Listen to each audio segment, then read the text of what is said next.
Dalam kesempatan ini saya ingin sedikit bercerita mengapa buat anak muda politik itu penting. Kekuatan anak muda adalah karena kebaruannya. Itu kekuatan anak muda. Kalau anak muda tidak membawa kebaruan, dia tidak lagi muda. Kalau anak muda tidak berbicara masa depan, dia sesungguhnya sudah tua. Kalau ada anak muda bicara masa lalu, dia sesungguhnya sudah tua. Anak muda tidak menawarkan biografi. Anak muda menawarkan rencana untuk masa depan. Itulah anak muda. Makanya saya pernah cerita sama, waktu saya di kampus ngobrol sama mahasiswa, saya bilang, kalau anak muda itu menawarkan masa depan.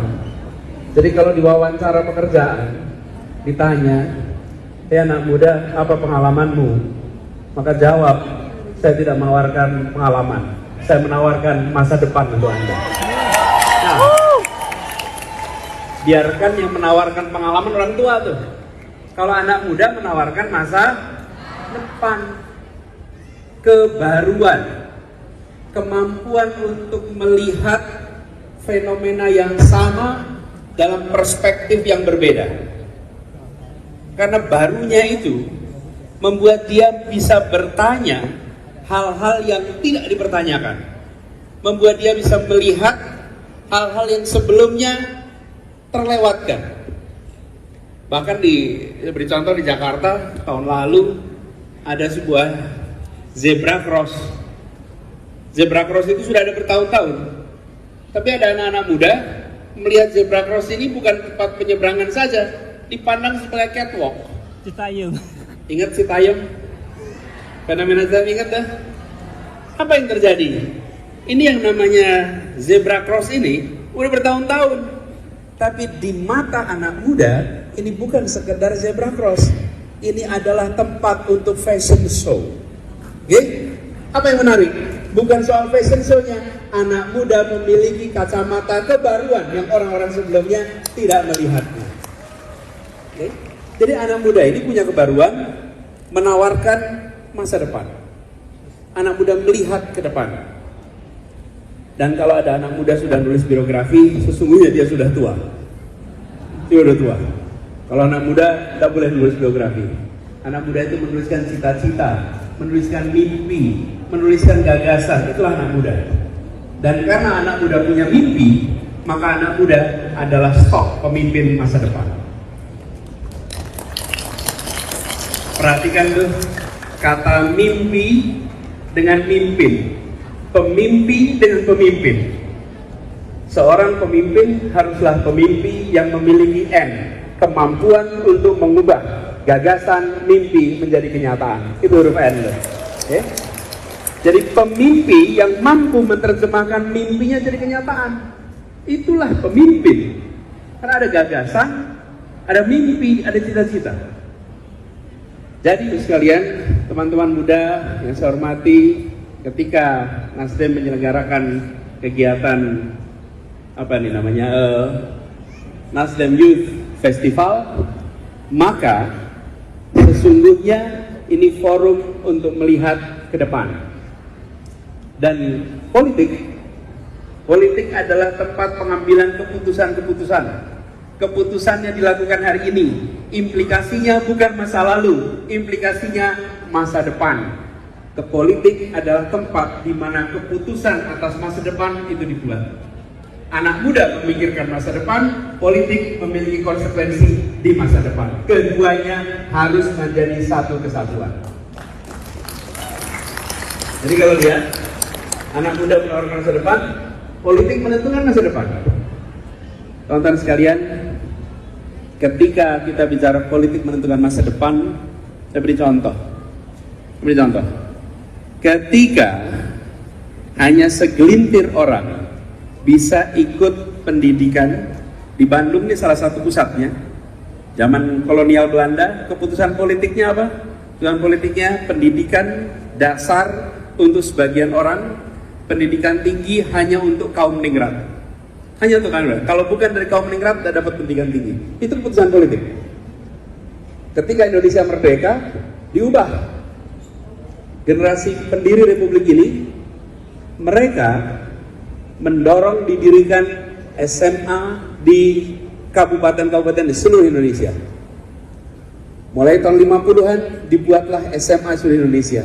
Lalu siapa gurunya? Para mahasiswa dikirim jadi guru. Namanya PTM, Pengerahan Tenaga Mahasiswa. Apa yang terjadi?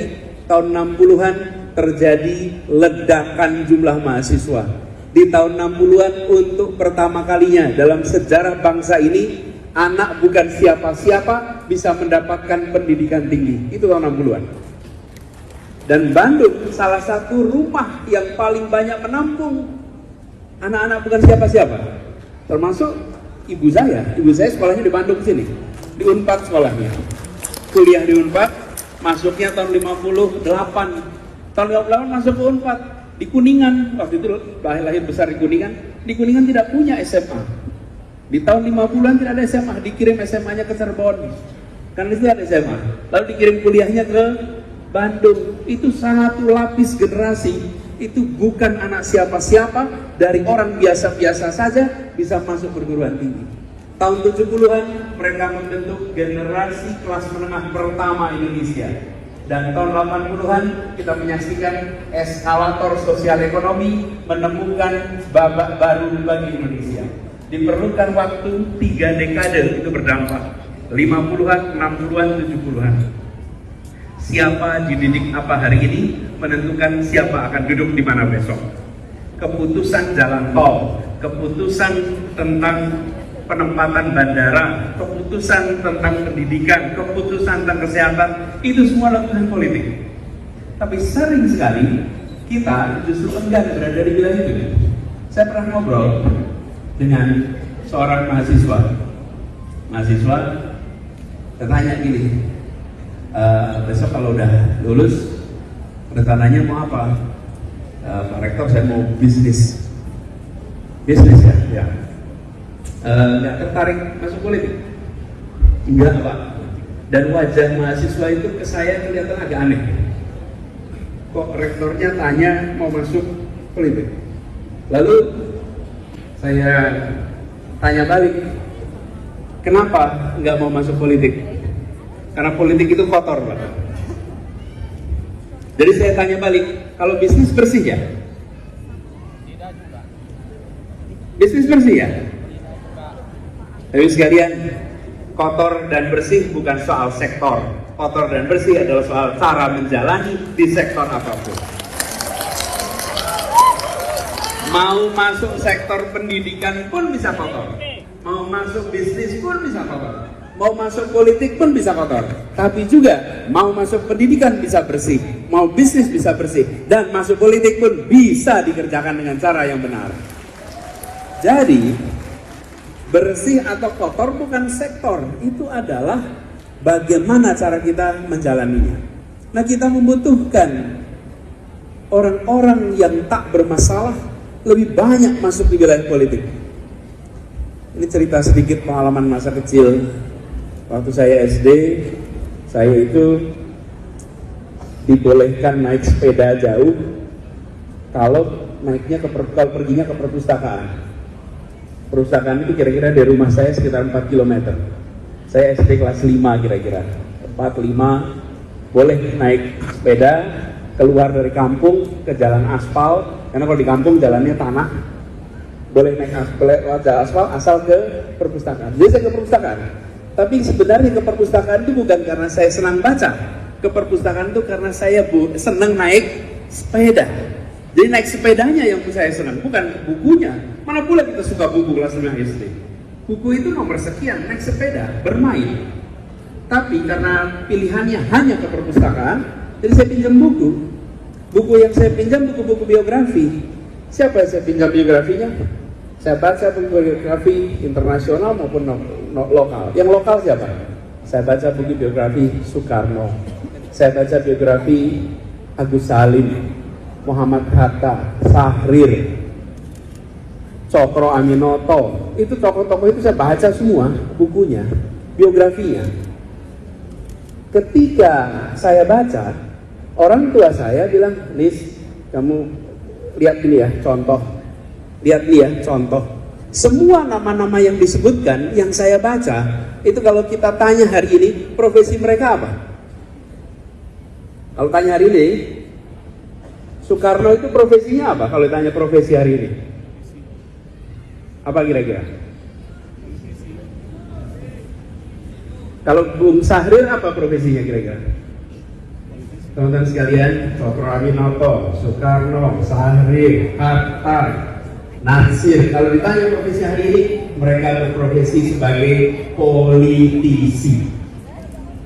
Tetapi karena mereka berpolitik dengan gagasan, berpolitik membawa integritas, berpolitik untuk kepentingan masa depan bangsa, maka mereka menjadi contoh-contoh di rumah tangga seluruh Indonesia. Kita harus mengembalikan itu. Kita harus mengembalikan bahwa mereka-mereka yang berada di wilayah politik adalah mereka yang berintegritas, berkompetensi, memiliki kedekatan dengan rakyat, peduli dengan kepentingan publik, mementingkan keadilan bagi semua, sehingga politik kita menjadi politik yang diteladani oleh keluarga-keluarga di seluruh Indonesia. Karena itu kita membutuhkan apa? Membutuhkan orang-orang baik, orang-orang tak bermasalah masuk politik. Masalahnya sekarang ini fenomenanya unik. Bila ada orang bermasalah masuk politik, malah dipermasalahkan. Tapi bila ada orang yang kalau orang tak bermasalah masuk politik, dipermasalahkan. Kalau orang bermasalah masuk politik, malah dibiarkan. Bagaimana ini bisa berubah? Republik ini tidak akan berubah bila orang-orang baik, orang-orang tak bermasalah mendiamkan ini terjadi terus. Kita memburukan anak-anak muda. Anak-anak muda itu memiliki kebaruan. Anak-anak muda itu memiliki kemampuan untuk melihat dengan perspektif yang baru. Ada di beberapa negara lain, ini contoh statistiknya, anggota dewan, anggota parlemen, sampai hampir 10% di bawah usia 30 tahun. Mereka bawa suara generasi Z. Jadi, kalau kita sekarang itu melihat fenomena hari ini, teman-teman sekalian, kita membutuhkan kebaruan di dunia politik kita. Kita membutuhkan anak-anak muda yang punya idealisme, yang punya mimpi untuk bangsanya, untuk mengambil pilihan. Punya mimpi dan lalu urun angan, atau punya mimpi dan lalu turun tangan. Itu bedanya cuma satu huruf. Yang satu namanya urun angan, yang satu turun tangan. Nih, saya pengen Indonesia berubah, tapi tolonglah orang lain yang ngerjain. Indonesia ingin lebih baik, tapi biarlah orang lain yang mengerjakan. Saya ingin agar kota kita lebih baik, tapi biarlah orang lain yang mengerjakan. Sudah saatnya kita bilang, kami ingin kota ini lebih baik, provinsi ini lebih baik, negeri ini lebih baik, dan kita turun tangan sama-sama untuk memperbaikinya.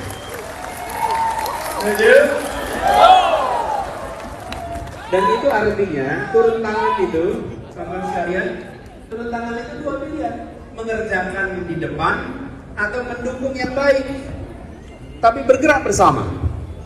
Kalau nanti Kang Farhan mau maju wali kota, orang baik, berintegritas. Oke? Nah, dibantuin, didukung. Tapi kalau tidak, banyak orang baik kalah bukan karena banyaknya orang bermasalah, tapi karena orang baik lainnya memilih diam dan mendiamkan. Oke?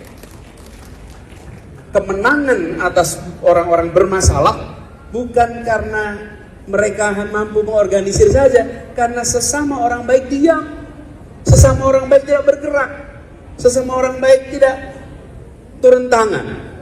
Karena itu penting sekali bagi kita semua di sini yang punya rasa tanggung jawab untuk masa depan Indonesia, untuk kebaikan Jawa Barat, kebaikan Kota Bandung. Mari kita berhenti urun angan, mari kita mulai turun tangan dan bergerak bersama-sama. Nah, disinilah Youth Festival ini jadi penting. Tidak semuanya harus berada menjadi calon legislatif, calon wali kota, calon gubernur, calon presiden, tidak semuanya. Tapi semua kita punya tanggung jawab untuk tidak mendiamkan. Carilah orang-orang yang memiliki rekam jejak yang baik, punya integritas yang baik, dibantuin. Karena kalau tidak, mereka akan tumbang, mereka akan kalah. Dan kita membawa yang namanya perubahan itu, kalau saya sering sampaikan, berurutan. Bahwa gagasan, ada narasinya, berwujud karya. Punya visi itu baik, punya mimpi itu penting. Tapi visi dan mimpi harus ditopang dengan rekam jejak. Kalau visi dan mimpi tidak ditopang dengan rekam jejak, maka dia akan berujung pada kekecewaan karena dia tidak menjadi karya yang bisa disaksikan dampaknya. Dia hanya berhenti di gagasan. Untuk bisa menjadi karya, maka dia harus diserahkan kepada orang-orang yang memiliki rekam jejak. Karena itu, bagi teman-teman muda, mulailah membangun rekam jejak itu. Saya melihat teman-teman dari mulai SMA, kuliah, terlibatlah dalam begitu banyak aktivitas masyarakat. Tadi pagi ada jalan sehat di Sijalak Harupat. Saya ketemu dengan anak kelas 6 SD. Anak kelas 6 SD mendatangi, lalu Pak Anies, saya mau foto Pak Anies, sini. Ini anak masih kecil, jadi tanya, kamu kelas berapa? Kelas 6. Saya ulang lagi, kamu kelas berapa? Kelas 6. Kamu kelas 6 SD? Ya. Di SD Angkasa. Di SD Angkasa, datang ke sini? Iya, datang. Sekedar mau ikut, sekedar mau terlibat. Teman-teman, ini potensi-potensi anak muda yang memilih turun tangan di hari Minggu, bukan menonton, main game di rumah, terlibat langsung.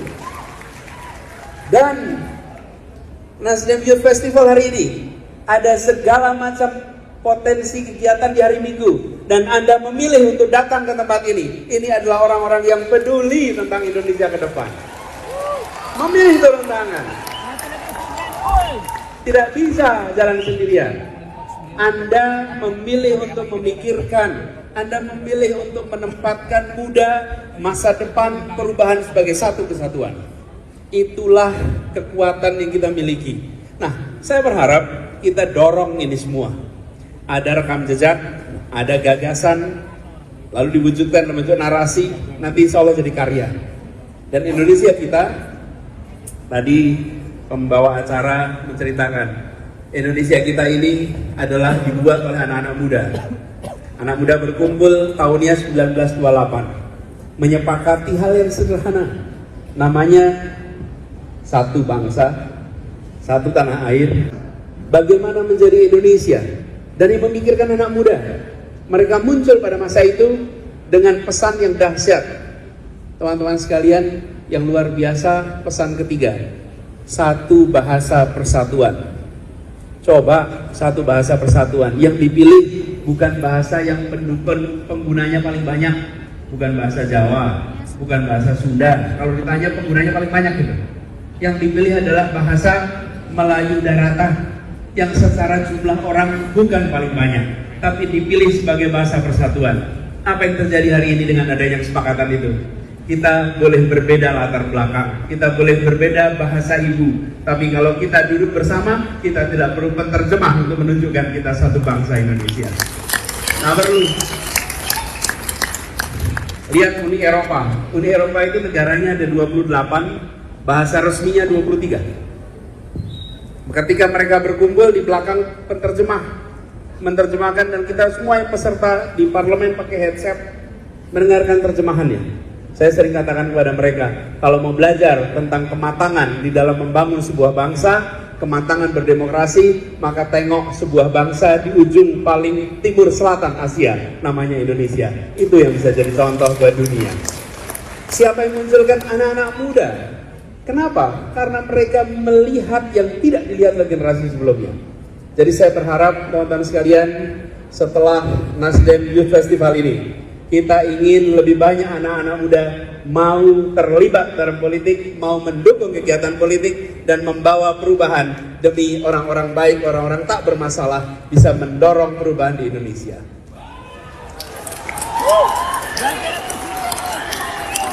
Saya berharap semua yang terlibat, yuk kita dorong sama-sama.